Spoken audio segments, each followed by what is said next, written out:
Merry Christmas, and welcome to Cartoonist Kayfabe. My name is Jim Rugg. I'm Ed Piskor.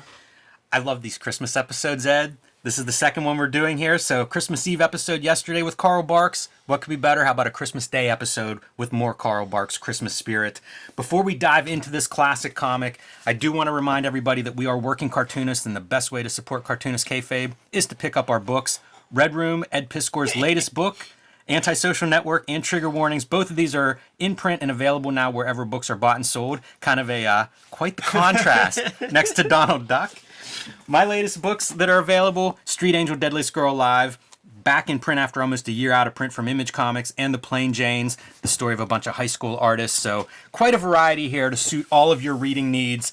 Like I say, support Cartoonist Kayfabe, pick up our books, and it's never too late to be buying Christmas, maybe a belated Christmas gift for that special reader in your life, if not yourself. But we are here today to celebrate Christmas and look at one of the all-time comic book making masters, Carl Barks. This is from Fantagraphics' beautiful reprint series of Carl Barks' library, A Christmas for Shacktown. That is our lead-off story. I think this is the first. Book that they put out. You can never tell here because they are publishing them out of order to give you the big heavy hitters first, so that the diminishing returns are still high. You know. But I think this was the first volume to come out. These are stunning, and I'll linger here just for a second so you can see page counts, because we have stories in here that are one-pagers, all the way up to 20-page feature-length stories, and there might be 64 pagers too. Nice reading collections. That's true. And you can see. As soon as you see this first page, they did a great job in restoring these things. They're recolored, but based on the original coloring. And when we criticize so many reprint books, it is worth noting again and again how well done these books are. Shouts to Rich Tommaso for doing the color. And I think one of our major proto cartoonist kayfabe moments was when we were at Yes. Copacetic Comics. And there is the slightest of tinges. Like this, the paper is not white. And we were talking is there 1% of magenta on there or cyan? And I think we butted our heads together, man, like Lady and a Tramp or some shit, staring close at the white of the paper. I can remember us holding this up next to the window to get let's get some real light on here and see what we see here. And I think it's a couple percentage of yellow, I think, is what is actually on here. I think there's everything. It's almost like a pearl. So it's like a little blue, there's a little red, but just the smallest amounts. We've been traveling a lot. I just got out of an airport, a couple airports yesterday, and in the book displays are these Penguin editions of Spider-Man and Black Panther, and they're really nice. It's on uncoated paper like this. It collects some of it's Steve Ditko's. It's that first run stuff of Jungle Action, really nice comics, and they're beautifully printed. And my one note to their editor or their designer, go in there and add that little couple of percent color on the gutters here, just to kind of offset that stark white. And it'll those books will be the best reprints Marvel's probably done. Yeah, because for the layman's at home or whatever, man, the paper that this shit was printed on was not white paper. Exactly. You just kind of accept that gray is white because there's not ink on it, but it is not white. So Tommaso went in there and with a little bit of tooling, created some paper that isn't exactly just white. It's warm. It's warm. That's a good, very good nice way to the touch and very nice visually. And so, yeah, man, commend him because it's such a that genius subtle touch. Yes, and the video that we did yesterday was from the Smithsonian Book of Comic Book Comics, which is a mouthful title for sure. It sure is. In 1981, when that book was constructed, the best they could do, the sort of cutting edge of technology, was just to take a picture of the printed comic book and put that in the book. But the problem with that is that it's still just like your printers at home, man. CMYK, blue, pink, yellow, black to make up the colors of that photograph. And each of those colors is represented on a different plate, just a piece of plastic that's completely see-through with just that color on it. So you notice that there was a lot of shift of if the blue plate is shifted, now it looks like 3D, when you right. Put the 3D glasses on, and there are spots where it's completely unreadable, you get a headache. The guys at Fantagraphics, they have all of those Russ Cochran hardcovers, those big blue books that are kind of like those EC hardcovers that we have on the mantle over where we shoot our weeklies and stuff. And those pieces were shot directly from like the art proofs and stuff from Carl Barks pages. Those things were sort of made from. So they're using really, really, really good source material to scan it in, printed in black and white, just like those EC hardcovers. So they're coming from a real good source for Rich to go in and add his energy to it. Yeah, it's such a nice reprint because the black line is crisp, sharp, clear, very beautiful. Love this whole library of books. And let's dive into the story itself. Christmas for Shacktown. The boys are cutting through the poor part of Duckburg on their way home from school. And, this time of year, they're looking around and they're seeing sort of like kids that are going to have no Christmas. Yeah. Maybe no food to eat even for Christmas. And it's really kind of bringing them down.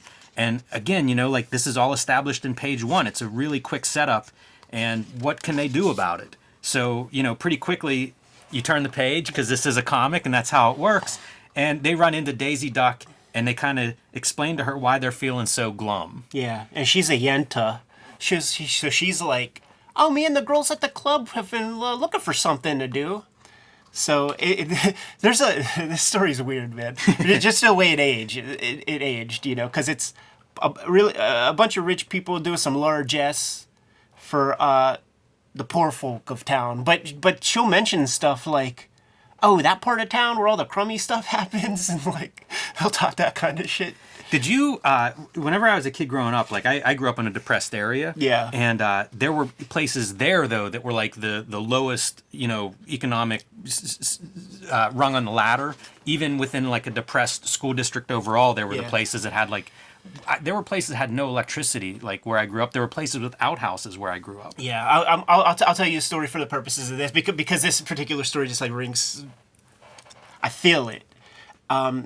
Because like they're doing a nice thing, right, for like these poor people and stuff, and it all works out in this comic. But when I was in elementary school, to this day, like my parents don't know who or what or how any of this shit happened. I have no idea. But like in school, there was some kind of like a secret Santa thing for like I guess the kids that look the poorest or some shit like that.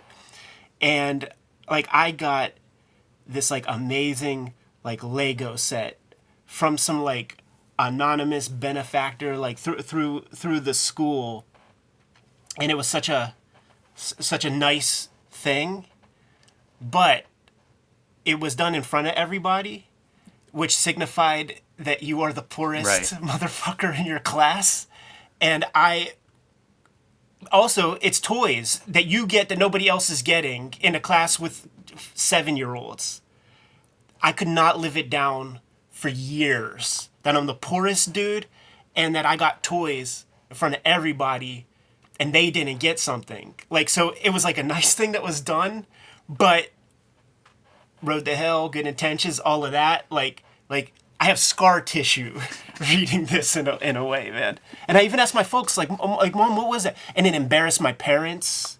My parents were not upset, but like, 20, 30 years later, I could talk to them and they're like, yeah, I don't know who did that. Like they weren't exactly happy about that because like we still had good Christmases and shit.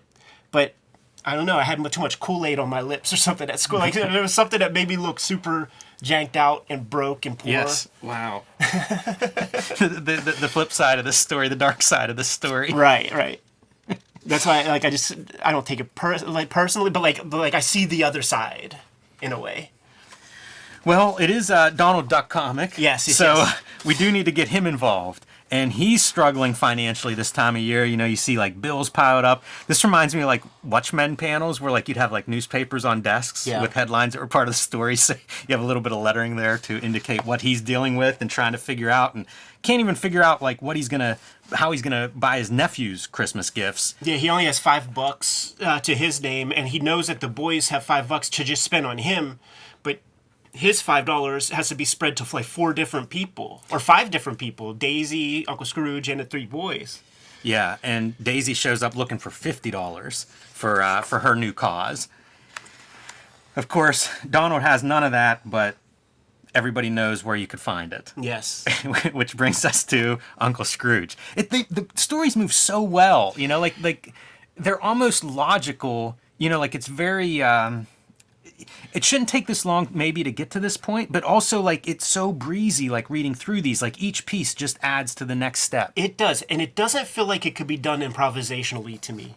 It feels like it had to be calculated and really like planned out. But I do imagine that he spent a career doing this stuff. At a certain point, like the rhythm is part of your life. Like, he's dealing with that rhythm every day. So maybe, it becomes easier with repetition or something. But it feels intricate. Yes, that's a good word for it.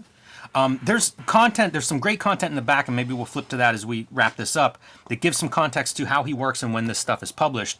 And, they talk about him working where, like, he would work out these stories, as they say, forward and backwards. Like, he really was, it seems like, working without much editorial input or feedback. Like, he would deliver these stories in a very polished, tight manner. And, that was something that has come up as the fandom circled the Good Duck Artist to hear about how he worked. And it seems like he was very thorough. Yeah. So maybe it was a lot of improv laying it out one direction, but as you're going back through and proofing and kind of really looking at it to see if it holds up, you do make those tightened choices, again, at the cartoonist level, which is remarkable. I always love like the piles of coins and how he handled that stuff, man, where it's kind of like you don't draw every brick, you don't draw every coin, but when you do draw those coins, like he really makes them count. Yes. It's not like you can imagine like if like Klaus Janson inked that, like it would just be these chunky lines and chunky circles. Like it's not that. It's like these very tight, almost like tech pen marks.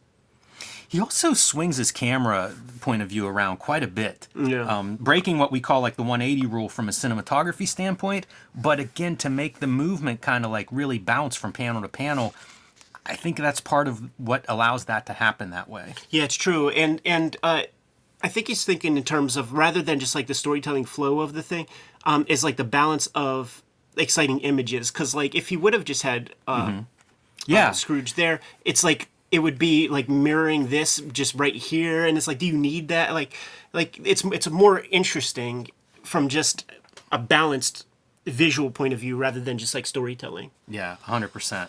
And that works. These rules that exist, like it's made up. Yeah, like, most yeah. right. I do love the gimmick of like there's a cannon sitting in Scrooge's office. He's just waiting. He's just playing with all of his home just defense. guarding his stash. Absolutely. And by the way, this is a very meager money bin. Like it's a pretty weak money bin compared to like future money bins we see. It is very true. I love this caption, Donald being tough. You mentioned in a previous Carl Barks episode certain manga-esque elements. Yeah. To me, that's kind of that manga-esque element. Like that's not a Stan Lee caption at all. That's much more of a tone, mood. Yeah, it's very different than what I'm used to in a caption, especially in an American comic. And all this stuff, man, like the vehicles and everything that's not the ducks is like very well referenced and researched. Yeah, just a little bit of movement as Donald's coming around, from panel to panel. It really does create a more interesting layout. And again, you see him working in this 8-panel grid, but really mixing it up, panel shapes and directional devices. So he comes away unsuccessfully, but Scrooge says he will pay $25. He'll buy the turkeys, but if you want the train set, you got to raise your own $25. Right. He'll match it. We see that a lot with charitable organizations. You do, yeah, totally. And it is matching. It's like, I'm not just giving you this $25 willy nilly. You show me that you have the chutzpah to go get $25, and then I'll match you. It's really great too because all the characters are doing things. Yes. Daisy has her method of she's going to get $5. Donald thinks he can go find another $5. The boys are going to get the junior woodchucks together and shovel walks and driveways. It accounts for all the characters to be doing something, keep them busy. Right. Which again, good storytelling. Keep everyone involved. Whoever your favorite character is, they've got something happening. Yeah. And Donald gets the loot. That'll happen the next page.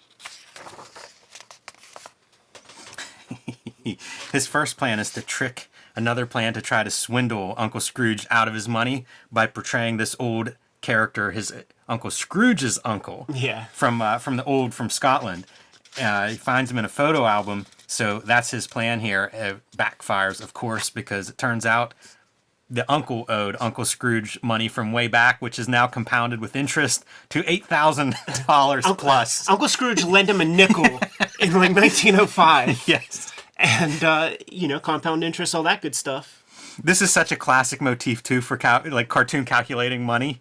I don't even know what this primitive calculator that he's adding all of this up with.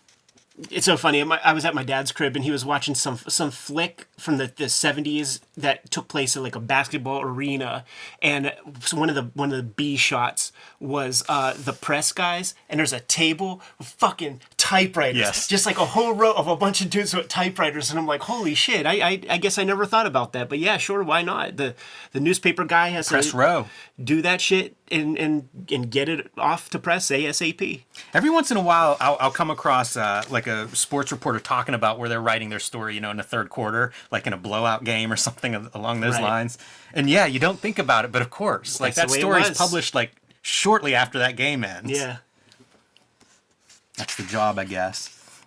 All right, so again, Donald trying to figure this stuff out, brings a rat to town that looks a lot like Mickey Mouse. Yeah, it's a very, when you talk about Chris Ware, like there's a Quimby-ish piece to that. Yeah, he almost really has is. the white gloves. Yeah, it's close. It could have been a good promo cut, but there's probably some chilling effect where he just knew that he couldn't go as far as maybe he wanted to. Right. And the threat, of course, is that the rat will eat some of Scrooge's money. So, give me $5, I'll catch that rat for you. Look at the interesting shading on that trench coat also. It's very... Where Carl Barks chooses to put blacks always kind of, like, baffles me in a way.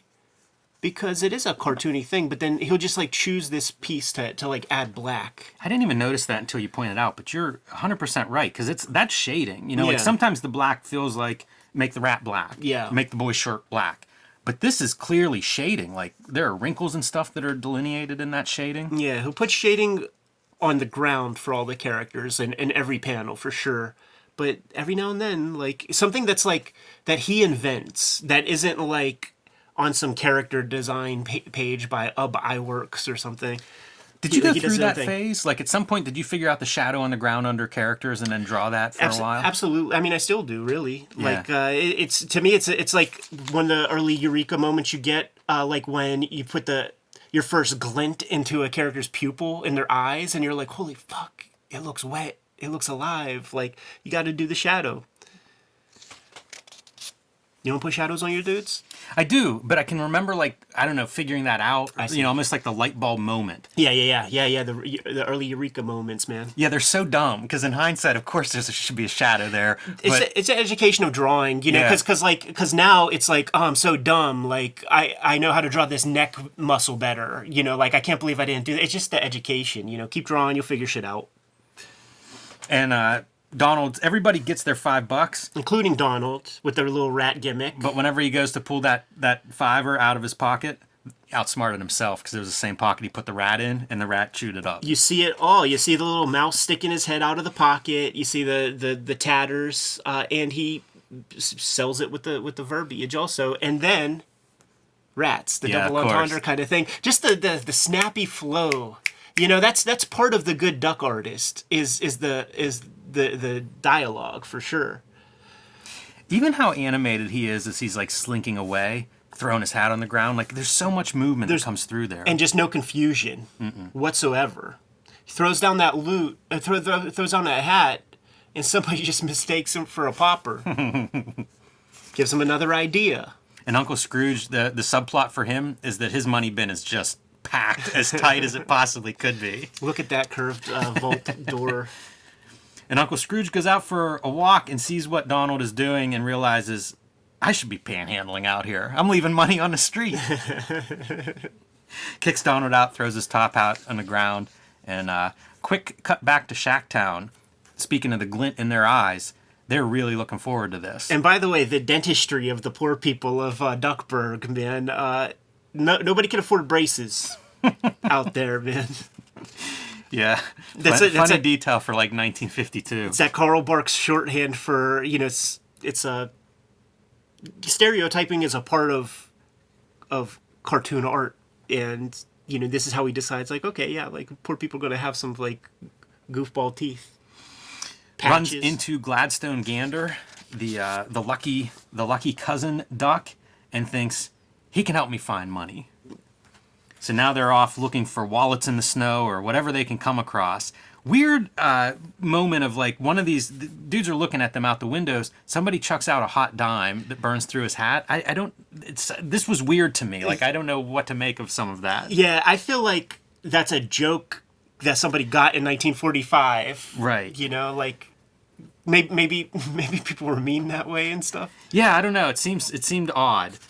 Yeah, but I assume it's something timely like that. But sure enough, that dime turns out to be lucky and reveals a wallet full of money. What a good character, this Gladstone Gander. And this, I'm pretty sure it's a Carl Barks invention. I think when he gets his hands on the ducks, there's just Daisy. So everything else, Uncle Scrooge, Gladstone Gander, Gyro Gearloose, the Beagle Boys, that's all Carl Barks, man. And that's why people confuse DuckTales with Carl Barks. That's why Don Rosa's at the conventions with big fucking passive-aggressive signs telling you that his comics ain't DuckTales. Because Carl Barks set the template, man. And what a cool character. Just like, because these people in real life. I know these guys that like are fucking boobs.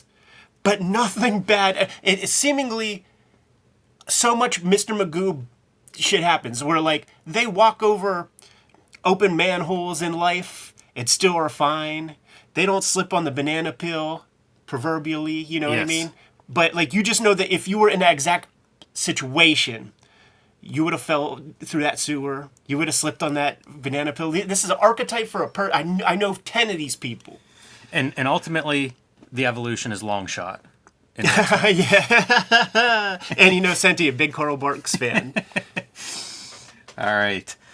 So, continuing forward, gives Uncle Scrooge that lucky dime that had fallen out. And they're excited, man. They've done what they set out to do, right? They're going to save Halloween for Shacktown. Uncle Scrooge, meanwhile, didn't do as well panhandling as he had hoped, but he did make that dime that he's got to add to his money vault. And the only way to do it is through the skylight because that vault is so packed tight. Can't open the door. Jeff Darrow introduced me to the idea of the poison gift, man. That somebody could hook you up with something and maybe it's a tad burdensome. He throws that one dime onto the money bin, his coffers. And when he looks in, it's a chasm. There's nothing. Yeah, his ultimate nightmare. And there it is, man. Like the money bin, like it completely imploded.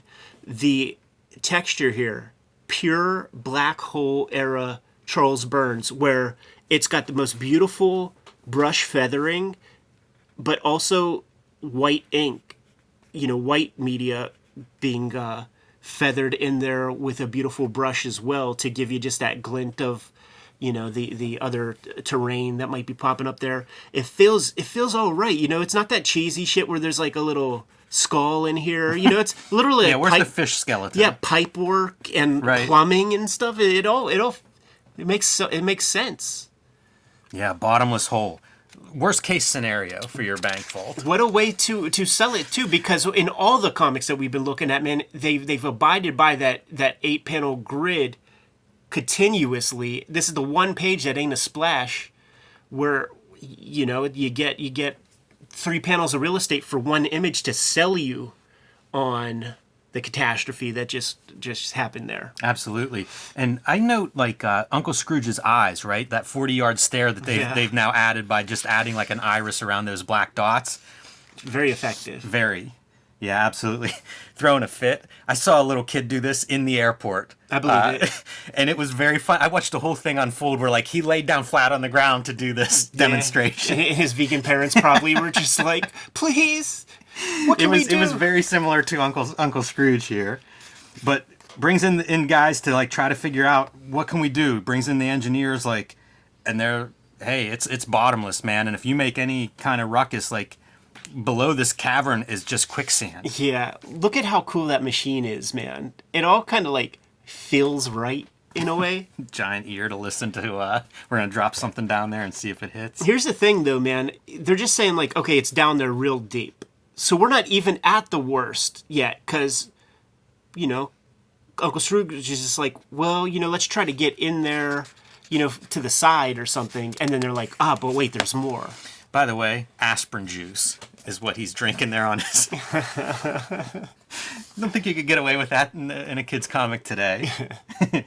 Yes, turn the page, and it is worse than we thought, because right below that cavern is a thin layer that separates it from bottomless quicksand. It's one of those great writing things that they try to instill in you, like in an academic level, where it's like you keep upping the stakes.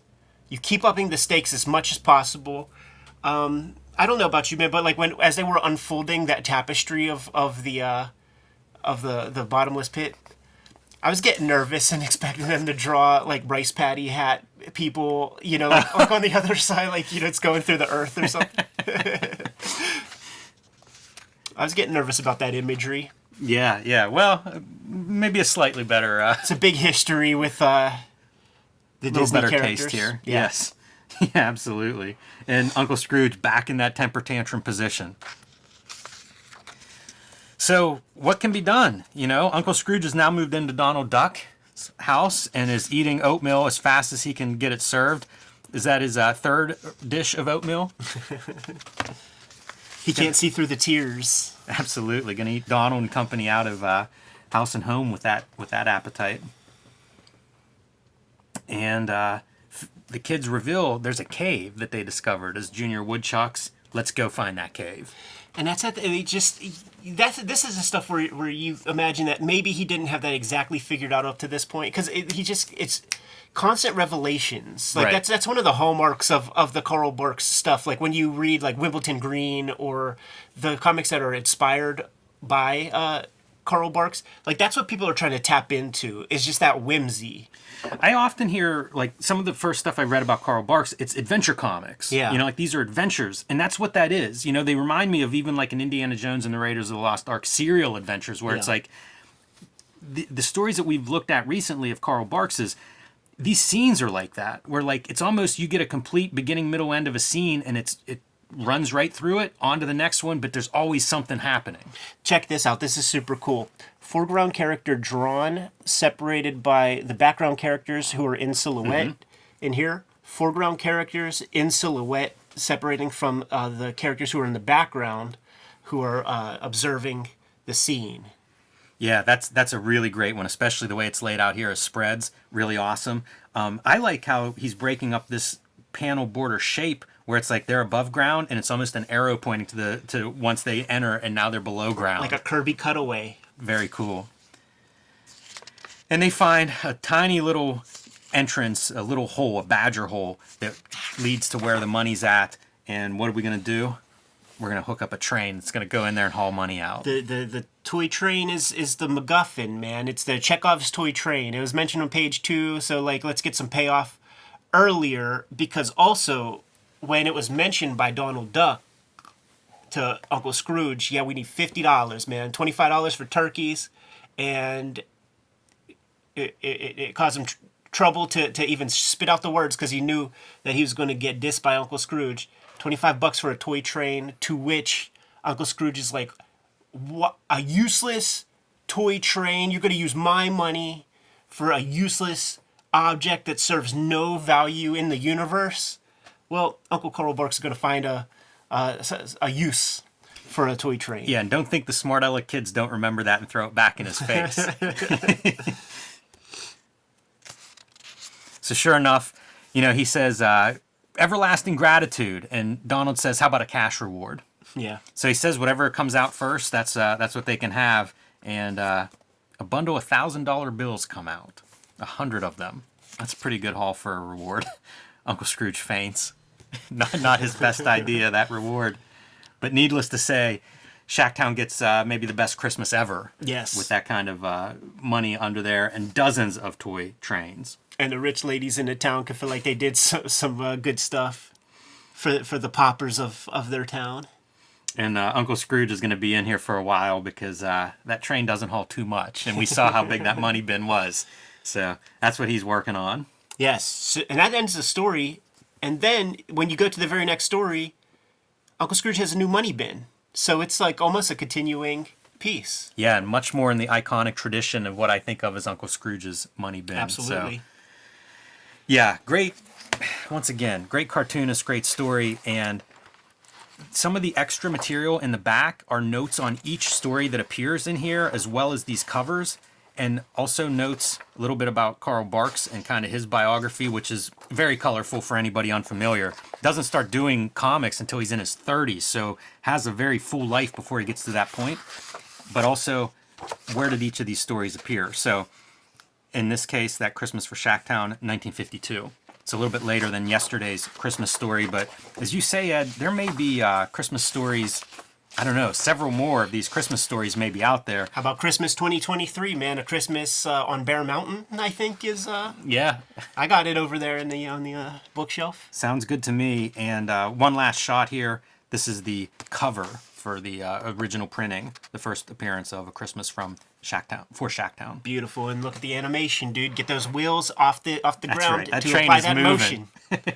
So cool. Absolutely. Good to go, Jimmy? I am. All right, Kayfabers, like, follow, subscribe to the YouTube channel. Hit the bell. We'll notify you when new vids are available. And Merry Christmas. Jimmy, tell the people what's out there, man. Well, Ed, as you mentioned in our last video, this is kind of our bibliography. That's it. Street Angel Deadliest Girl Live, I will point out, is back in print now wherever you buy books. I'm very happy to have it back. Was out of print for almost a year, so pick that one up, add it to your shelf if you don't have it. The Plain Janes, a bunch of high school artists. Hulk Grand Design, Octobriana, there's a lot of stuff here. And join me on my Patreon at patreon.com/JimRugg, where you can see a lot more of my process, see how I make the comics I make, and download a bunch of my out-of-print zines and mini-comics. That's it, man. Hip Hop Family Tree is the perennial bestseller, man. 9-10 printings of the first couple volumes of that. X-Men Grand Design. I have Red Room out in stores right now. It's my new effort, man. Red Room, The Antisocial Network, Red Room Trigger Warnings. 2 trade paperbacks that contain 4 self-contained stories in each volume, and that's what I'm working on for the first 6 months or so of 2023. You know, the next round of Red Room comics. Got the Patreon, all that stuff where you could read these comics before they hit paper. Hit up my link tree in the description below where you could get to all of that material. Jimmy, what else do we have out there, man? Subscribe to the Cartoonist Kayfabe newsletter at the links below this video. You can also find Cartoonist Kayfabe t-shirts, merchandise, coffee mugs, hats, everything you can imagine at our spread shop. That link is also below this video. Another great way to support the Cartoonist Kayfabe channel. Given those marching orders, Jimmy, will be on our way. Read more comics.